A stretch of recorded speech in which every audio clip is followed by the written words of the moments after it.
salamat sa aking pinsan, Gao Romel, sa iyong prayers. Alam mo yung pinagdadaanan ko this week, but thank God for prayers. And we have the theme, Mysteries of the Kingdom of Heaven. And based on the context sa Matthew 13, only 25% today are ready to face Jesus. Sinasabi ko na ba sa inyo? Hindi kayo umiimik.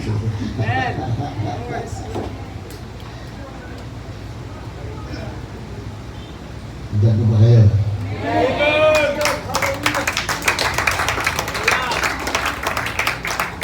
Ulitin ko, based on the context. So meaning, doon sa konteksto, and only 25% ready to face Jesus. Some of you are hardened, thorny, stony. Some of you are good ground.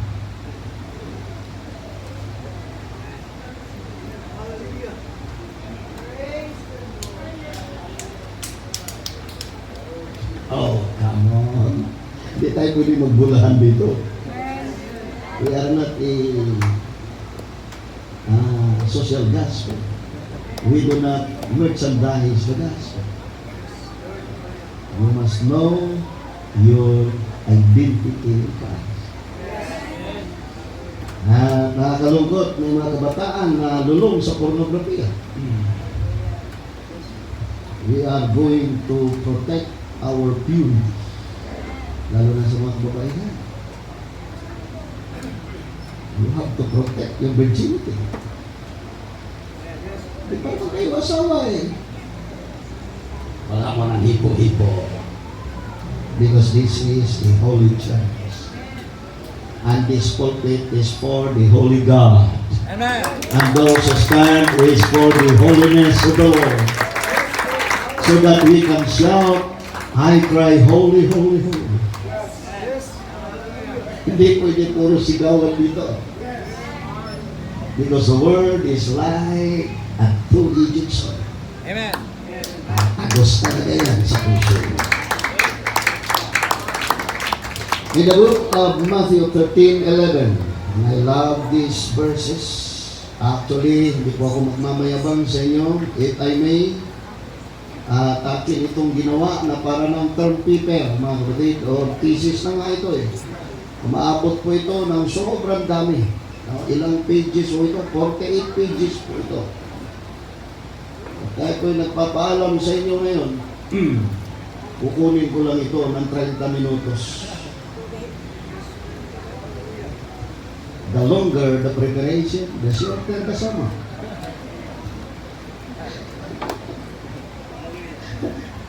Ganun lang kasimple yun. Let us pray, Lord, have your way over our hearts. Have your way over our mind. Open our hearts today. Bless your people. In Jesus' name. Amen. Amen.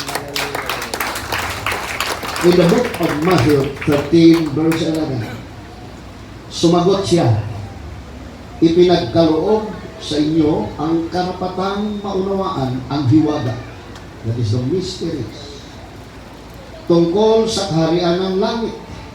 Ngunit hindi ito ipinagkaloob sa kanila. And only the good ground could understand the mysteries of the kingdom. Pero yung 3/4, sorry na lang. Kahit dinig nyo ng dinig yan, hindi nyo talaga yan magampanan. But this time, I'm asking you to pray while I'm preaching, that God will open your heart. Huwag mo kayo magpapaniwala na buksan mo ang puso mo. Hindi mo totoo yun. Hindi mo kayang buksan ang puso mo, madaraya yun eh. Napisis ka ba dinaya niya? Only God can open your heart. Amen.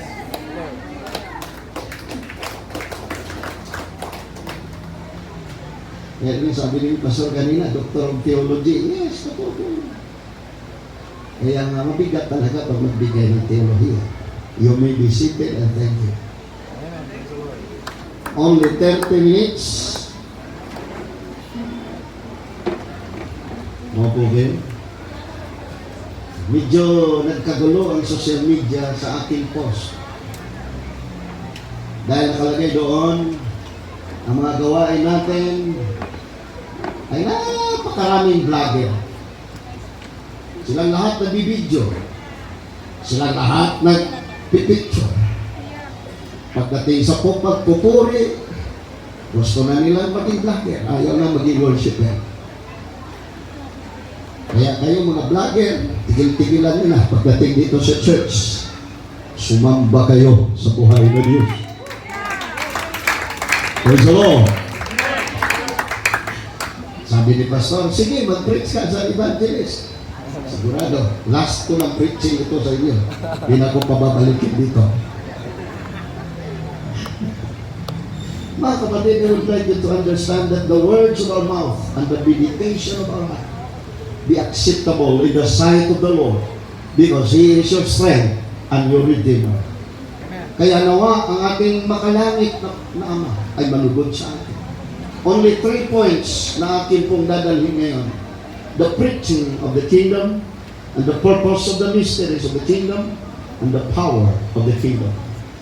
Actually, ang kapangyarihan nitong atin pong pinag-uusapan ay nandoon sa naghahasik.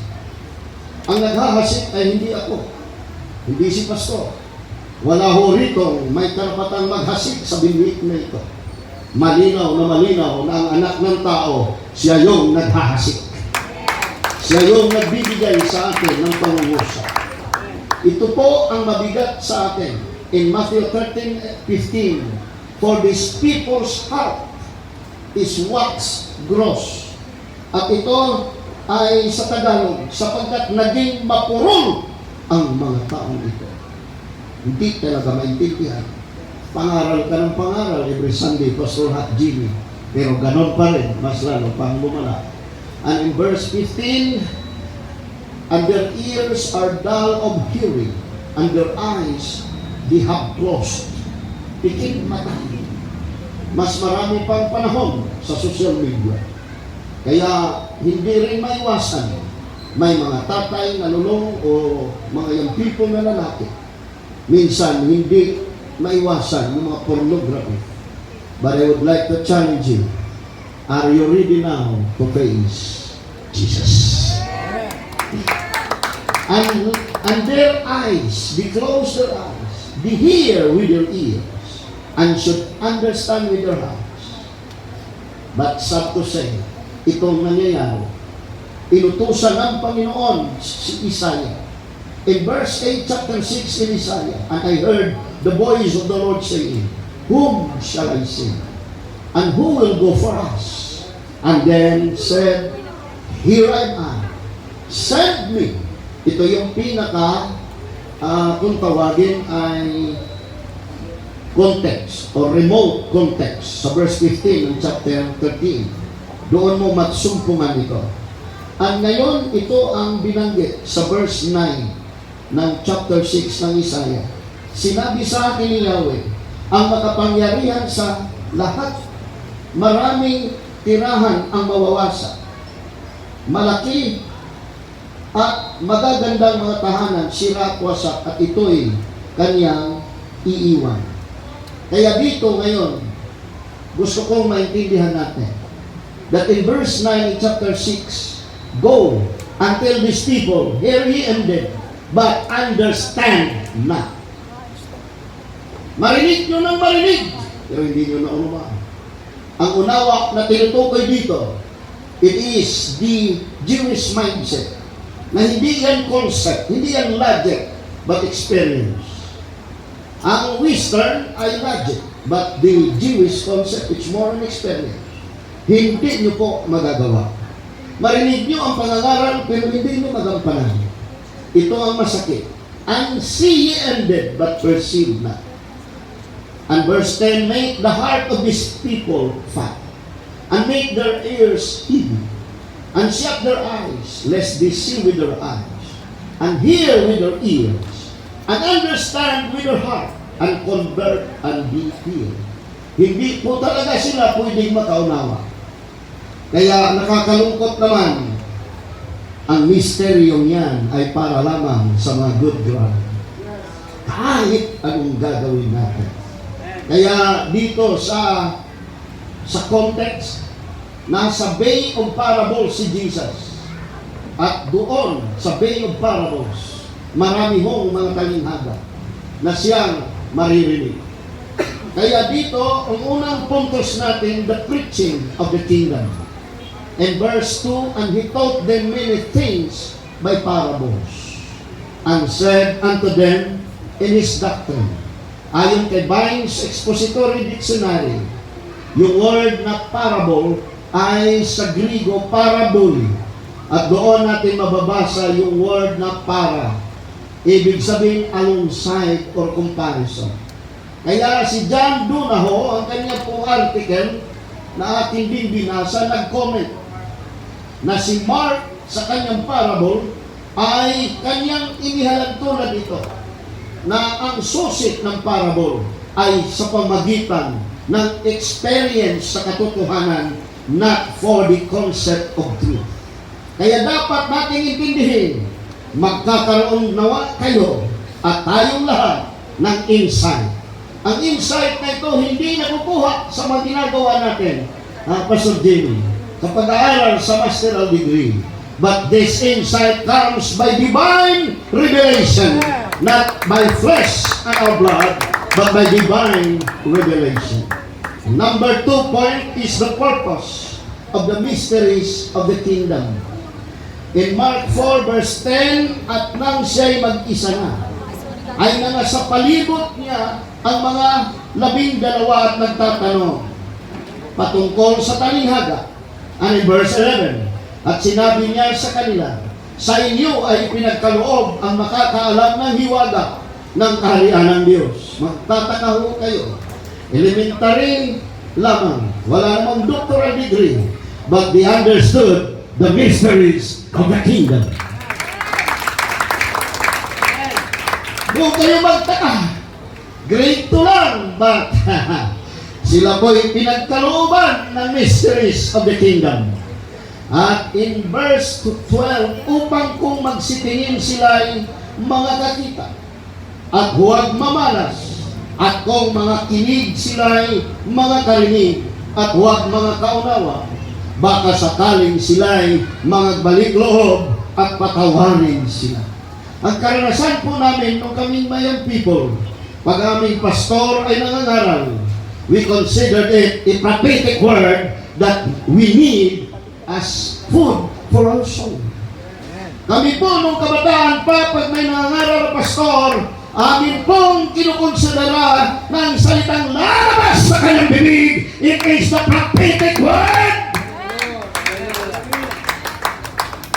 Kaya wala hong nagbubuting-ting ng cellphone noon. Focus ho kami.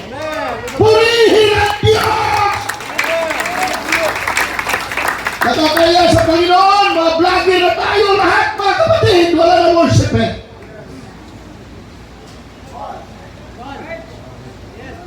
And he said in verse 26, so is the kingdom of God. And as if a man should cast seed into the ground, meron tayong kanya-kanyang talento, meron tayong kanya-kanyang abilidad, meron tayong kanya-kanyang galing, but we need to trust the Lord. Ang kapangyarihan kasi wala doon, nandoon sa binhi. Ang binhi ay talagang tutubo po yan kung saan yan maihasik doon sa good ground at saka sa stony ground. Kala nyo hindi tutubo yan, tutubo din. Tutubo din yan sa maraming dawag, tutubo rin. Ang hindi lang kayang tubuan yung wayside, sobrang tigas na kasi yan. Kahit anong payo mo dyan, matigas talaga ang ulo niya. Ano pang lumala? Kaya nga, makikita mo the higher purpose. What is the higher purpose? Makikita natin in verse 27, at natutulog at nababangon sa gabi at araw, at sumisibol at lumalaki ang binhi na di niya nalalaman kung paano. That's a mystery. Ganon ang binhi. Ako ho ay hindi ignorante sa pagtatanim. Ngayon ho ay nagtatanim ako sa Nubesia. Meron akong patola ngayon doon. At nagtatanim din ako ng pipino. At nagtatanim din ako ng palay. Pabayaan lang, tulog, gising, magugulat ka kinabukasan. May bunga na pala. Kaya ngayon, sana magugulat din si Pastor. Pagtingin sa yung people, nagbunga na pala. Amen. Hindi puro bungang araw. Hindi pa rin marunong maghugas ang plato. Hindi marunong magligpit ng upuan. Pero ang lakas ng hallelujah. Walang bunga. Ibig sabihin, baka doon sa wisay. Kaya nga, itong ginagawa ng mga hasik. Kasi sa panahon na yan ay wala namang mga bakod ang lupa. Ang pinaka-boundary ninong ay yung 3 talampakan na dinadaanan ng tao. Siyempre, laging dinadaanan, tumitigas. Marami kang pagsubok sa buhay. Tumigas na tuloy ang damdamin mo, hindi ka na marunong lumuhod sa Panginoon. Imbis na lalo kang lumapit sa Diyos, lalo kang tumitigas. Yung mga edad ng mga kabataan, mga 16 hanggang 20 yan. Kahit anong saway mo, aasahin ka pa. Kaya pag mahina kayo, hindi kayo good ground, mabackslide kayo. Sa pamilya nyo pa lang na pagsubok. Kaya nga in verse 28, sa kanyang sarili ay nagbubunga ang lupa. Una-una'y usbong sa kauuhay. Pagkatapos ay butil ay humihitik sa uhay. Pero magtataka ka kay Mark, laging ginagamit yung salitang immediately.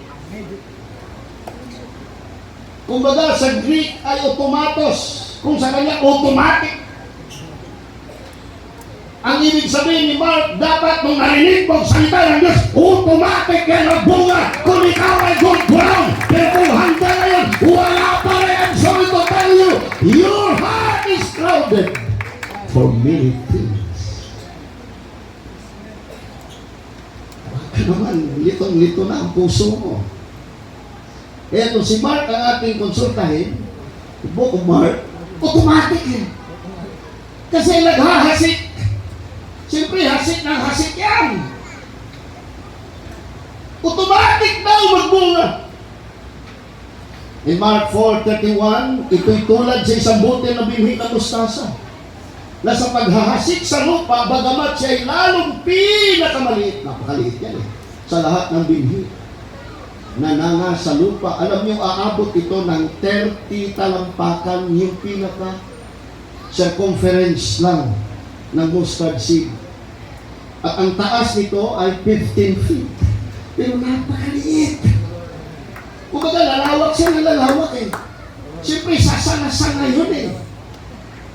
Kaya nga, binanggit ng Panginoon na yung mga ibon doon na sila dadapo. Kasi sasanga-sanga na.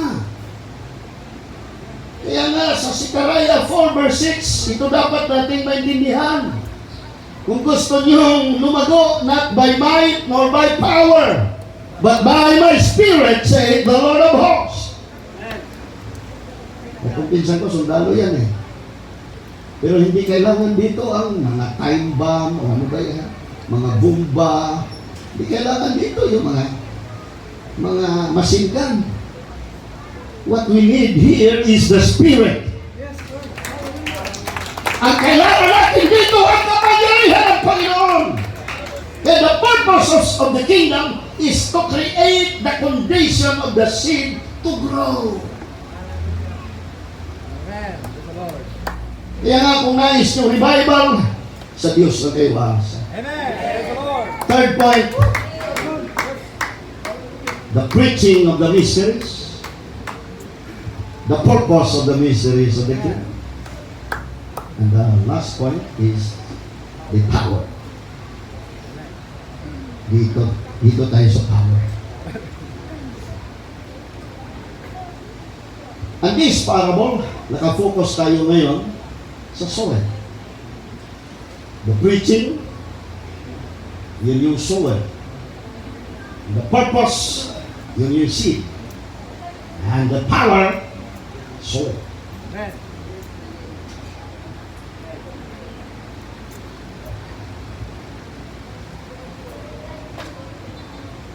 Ang problema minsan sa atin ay di natin naintindihan na ang Diyos pala ang siyang pwedeng lumikha sa puso natin.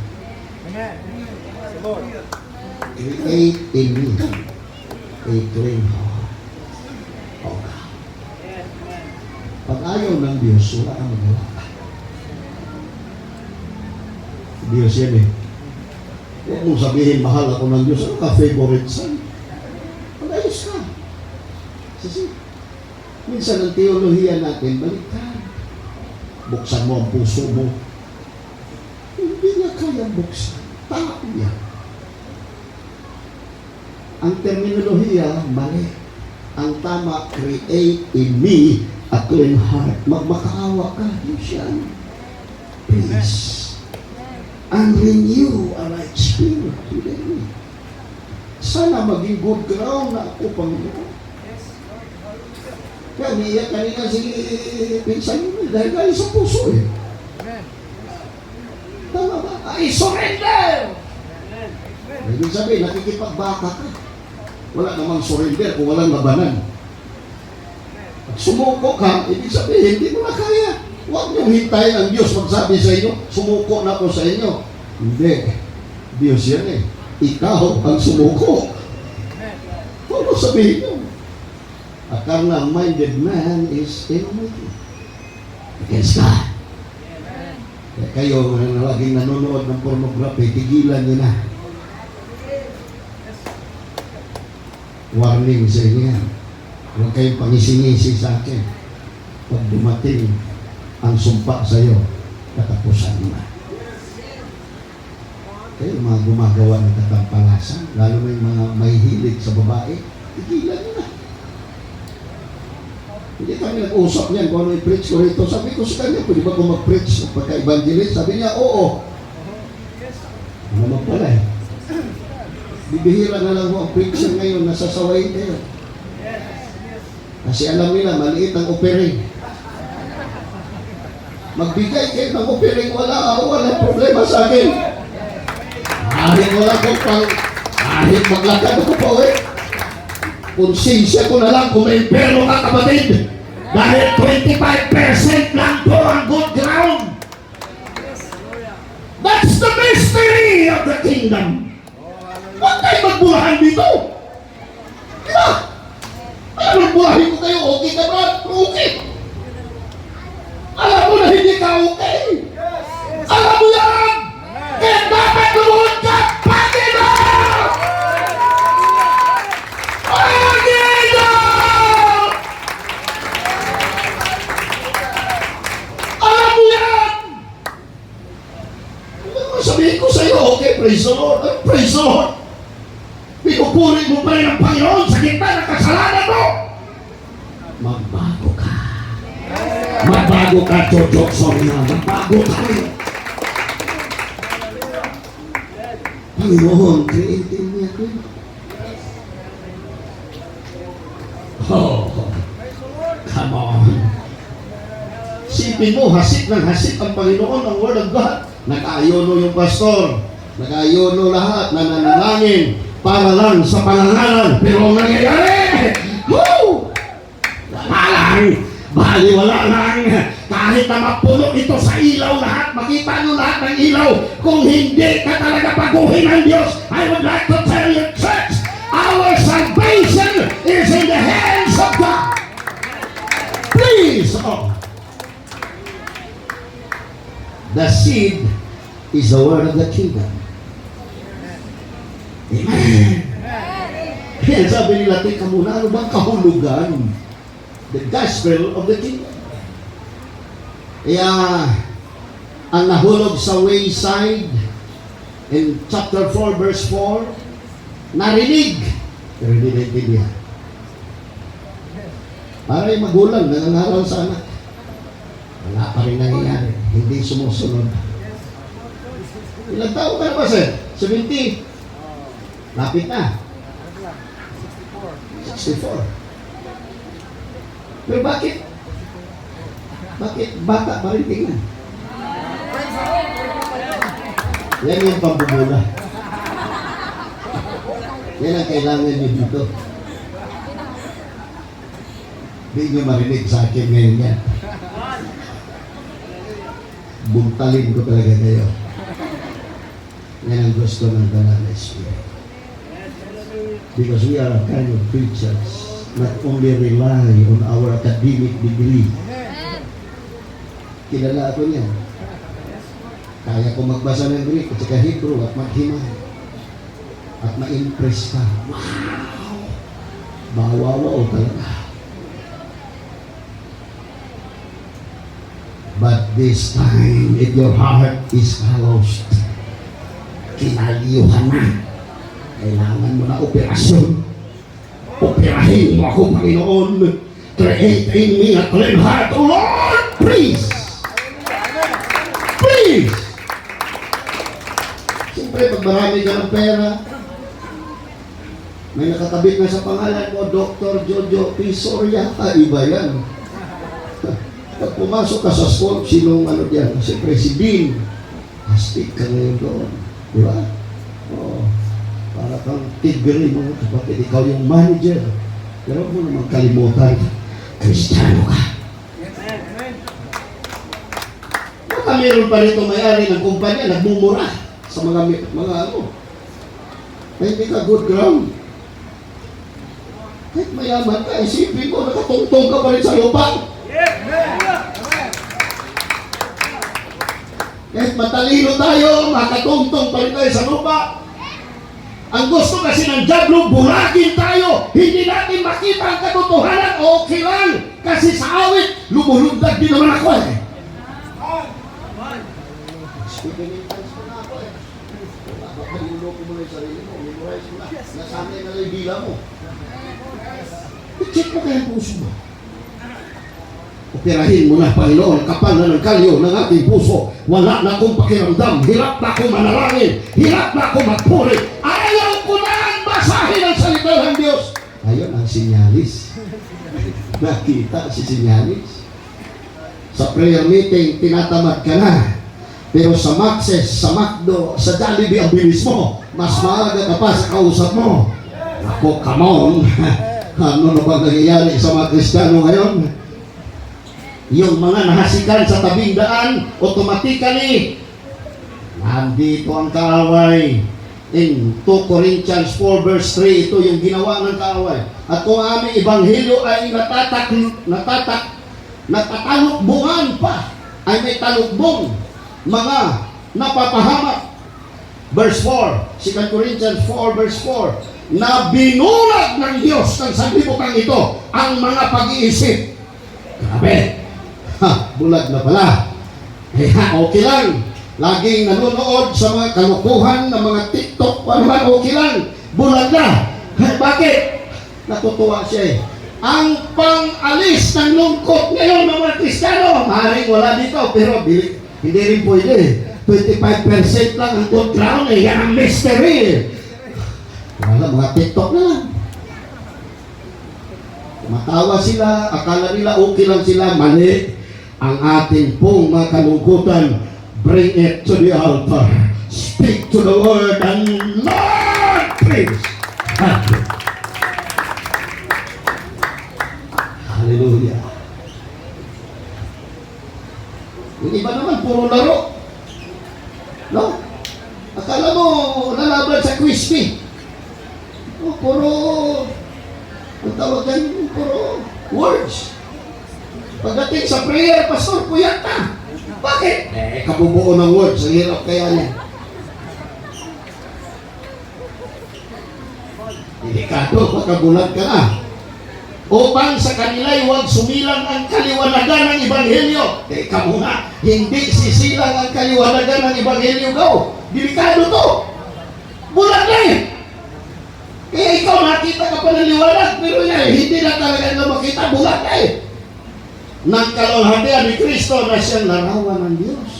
Ako, check natin ang puso natin kasi baka makalyo na ito.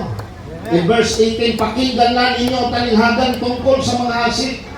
Kung sino man nakikinig ng salita ng kaharian at hindi niya napag-uunawa, ay naparoroon ang masama at inagaw sa kanyang puso. Asa na yung dating yung conviction? Yung iba nga noong araw, hindi ka pwedeng umawit dito pag hindi ka kayo, no? Tama po ba? Kayo ka ba? Ay, hindi ho, huwag ka muna umawit. Mga gawain natin ngayon, kahit sabihin ninyo, kulang na lang, disco light, mga kapatid. Puro sigaw na lang tayo. Mga awit natin, kayo na lang nakaintindi. Kung ano yung uso, yun yung sinusunod. Hindi nyo inuhod! Kahit dadan sa lumba ni kinabuhi, kung gikan sa Ginoo, doon ay pagdaig gadikan sa Ginoo. Wow! Come on, church. Mystery. Pinihalian ko sa inyo ang mystery. Kaya marami sa inyo malungkot. Kasi mystery. Ano nyo lang? Pero 25% lang ang good ground. Ang 3/4, 75% pastor, 25% yung tigas na talaga. Pero sumusuporta sa iyo yan. Giver na yan eh. Another 25%. Ano yan eh? Kung tawagin natin ay ang kanyang puso ay casual heart. But he that received the seed into the stony place. Gusto ko maintindihan ninyo, hindi yung ito maraming bato. Hindi yung ganun.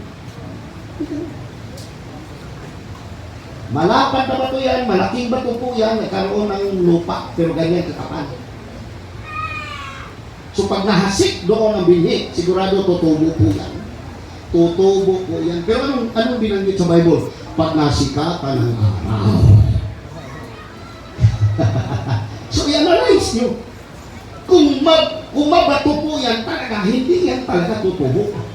Bato po yan, sir, na nagkaroon ng moist, nagkaroon ng lupa, na maaaring ganyan kakapal, ay talaga naman, pag yan ay tumubo, makapal po yan.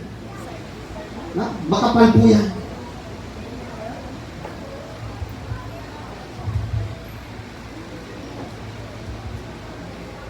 Kumusta naman?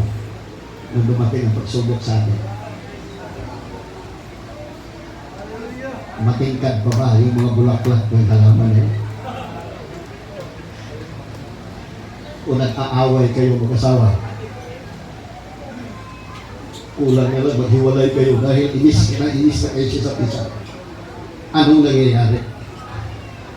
Ang stony ground, titingkad po yan. Wow! Maka-appreciate mo. Pero pag dumating ang tribulation, di mo makita yan dito sa church. Ikaw, di mo makita yan sa church. Ang tawag dyan ay casual. Ang pangatlo, mga kapatid, ay mabigat din. Talaga. Ito yung maraming dawag. Grabe ito. Crowded. And some fell among thorns, and the thorns sprang up, choked them. He also that received seed among the thorns is he that heareth the word. Ayun yun. Then what happened? And the deceitfulness of riches.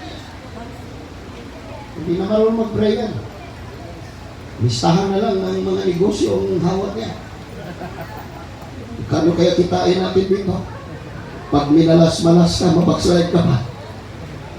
Hindi ka kumita eh. Unlike before, noodles nga lang ang pagkain natin. Pero kung manalangin naman limang oras, kung mag-rapture, sigurado, sister, kapili ang Diyos. Praise the Lord! Yung mga puso, crowded heart, only God could create a clean heart. Di ko kaya ko. Huwag na natin dayain yung sarili natin. I-check na natin puso natin. Panginoon, ang God, our Lord Jesus, Matthew 6:24, no man can serve two masters.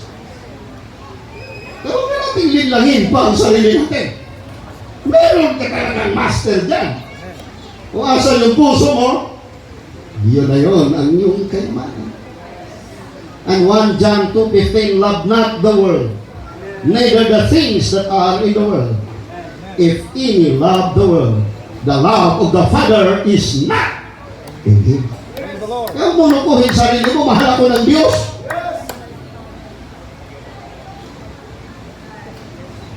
Awit-awit pa tayo, di ba? Dumaan man sa tubig, di ako malulunod. Kalukuhan yan, patay ka talaga pag di ka marunong lumangoy. Huwag mo lukuhin sarili mo. Dumaan man sa apoy, di ako masusunod. Tingnan ang kalukuhan, subukan mo.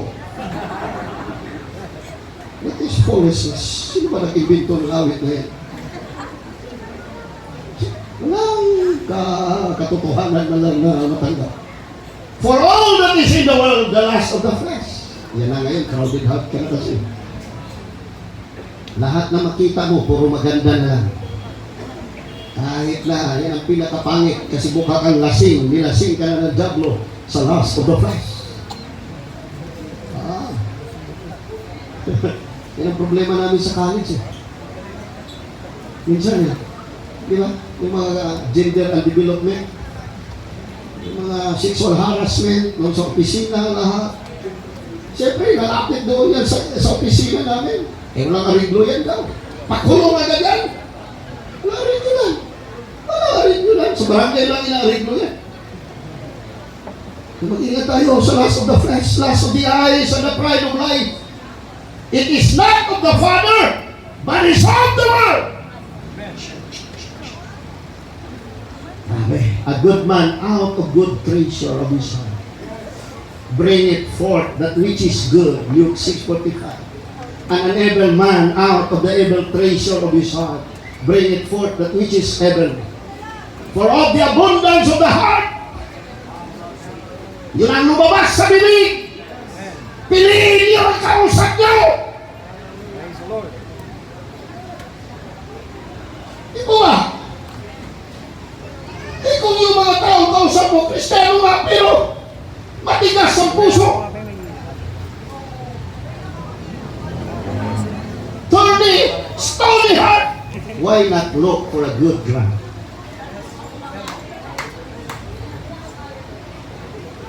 Hindi ko kayo kasi ayaw ko na matagal mag-preach eh. Diretsuhan tayo rito eh. Ito gusto ko maintindihan ninyo. Bakit sinabi kong piliin ninyo ang kausap niyo? Alam mo sa Sunday School namin, isang bagay na hindi ko makalimutan. Ang sabi ni Ninong dahil Sunday School teacher siya, maaring tama ang iyong sasabihin. Mali ang iyong spirito. Mag-ingat kayo. Pag tama ang iyong sasabihin, mali ang espiritu, may tama ka. And listen to this. This is the word of God. Numbers 14:28, sasabihin mo sa kanila, ako'y buhay. Sabi ng Panginoon, tunay na kung paano ang sinalita ninyo sa aking pakinig, ay gayon ang gagawin ko sa inyo. Kumusta kayo? Sa loob ng tao. Anong pinag-uusapan ninyo? Ang asawa mo at mga anak? Kumusta ka? Sa loob ng school. Anong pinag-uusapan ninyo mga classmate mo? Diba? Diba gusto? Numbers 14:28. Hindi galing sa akin yan. Takot din ako gagawa ng kwento rito. Baka kasama ako doon sa kalusan. Mga kapatid, remember, only the good ground. Ang good ground, dadalhin ka sa lugar na di mo pa naisip mapuntahan. Ang good ground, mararanasan mo ang matinding pagpapala. Ang good ground, kahit nasa disyerto ka ng pagsubok o pangangailangan, mayroong inuutosang biyaya ang Panginoon, buhay, at ikaw ay lilipat sa magandang kalagayan. Ang good ground, the universe has put a commanded blessing to you. And when God commands, something good is going to happen. Pag ikaw ay good ground, yung mga storehouses mo, yung business mo, yung profession mo, yung trabaho mo, yung bank account mo, magugulat ka, may darating pastor na biyaya. Good ground! You can experience blessings upon blessings. Isipin niyo mga kapatid, isang buti lang ng mais, pag yan ay tumubo, sobrang dami. Blessings after blessing. Maging mapalad ka kung saan ka nakatira. Maging mapalad ang mga anak mo. Maging dadami ang ari-arian mo. Dadagdagan ng Panginoon yan. Pagpapalain ang amo mo. Pagpapalain ang pinagtatrabahoan mo. Kung nag-aral ka, ayos. Sky is the limit. Sabi ng kaklase ko, nag-master degree ako sa Manila Theological College. Kinausap ako ng Panginoon. Babayaran ko tuition mo. At kailangan mo pa ito. Blessings after blessing. Nag-aral ako sa PCU. Wala naman talaga kung pan-tuition. Sa totoo lang, talaga sa ngayon, mahirap talaga. Ano sabi sa akin ng classmate ko? Kinausap ko ng Diyos. Pero yung katunggali ko yun. Pag nag-report, binabakbakan ko agad. Pero matalino eh. O tayo, nagtatalinuhan na naman. Sabi, kinausap ko ng Diyos, bayaran ko ang tuition. Wow, 35,000. Mga kapatid, kung gusto mo mabago ang kalagayan mo, huwag ka maghintay mamaya. Ngayon mismo, mababago ang kalagayan mo. Ang gagawin mo lang, lumuhod sa Diyos. Create in me a clean heart. Praise the Lord. Hindi ka ba nahihirapan? Puno ng pahirap, puno ng pasakit, punong-puno ng problema. Gusto mo mabago, hindi mamaya. Ngayon na mismo, mamumuhay ka ngayon, mabago ang isip mo, mabago ang damdamin mo, magkaroon ka ng damdamin na masagana, uunlad, maging mayaman ka. Why? Because of the blessing at the blessing. Maging matapat ka na ngayon. Hindi na kailangan i-text pa sa GC, may prayer meeting tayo.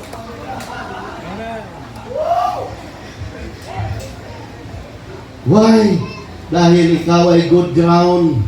Nabura na ang dami mong mga alibis. Hindi na yan. Dahil hindi mo hawak ang buhay. Gusto mo bang pagpalain ka ng Diyos sa oras na ito? Kailangan magmilagro ang Diyos. Yung misteryo, yung hiwaga na yan, mangyari sa akin ang good ground. Lord, pagod na ako sa pagiging calloused heart. Sabihin mo, pagod na ako, Panginoon. Wala akong pakiramdam. Pagod na ako. Tulungan mo ako. Please. Please, Lord. Please, Lord. I'm begging you, Lord. Nagmamakawa ko sa iyo, Panginoon. Tulungan mo ako. Uriyas.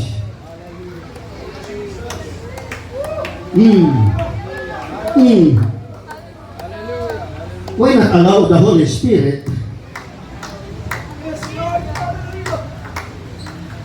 to perform His task to us, to open our hearts this afternoon? God, have your way. Please. Right now. In the name of Jesus. In the name of Jesus.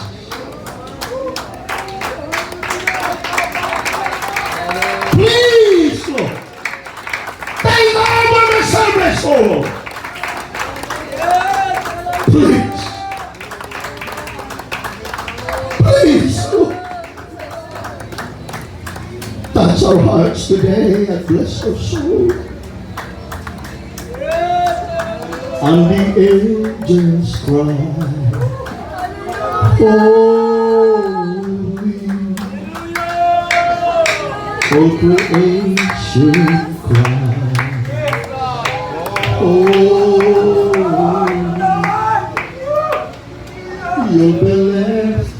Holy,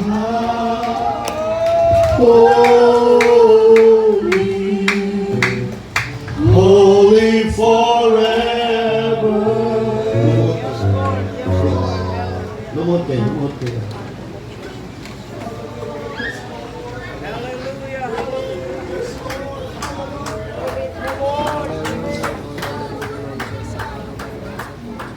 We need God in this hour. Panginoon, patawarin mo ko.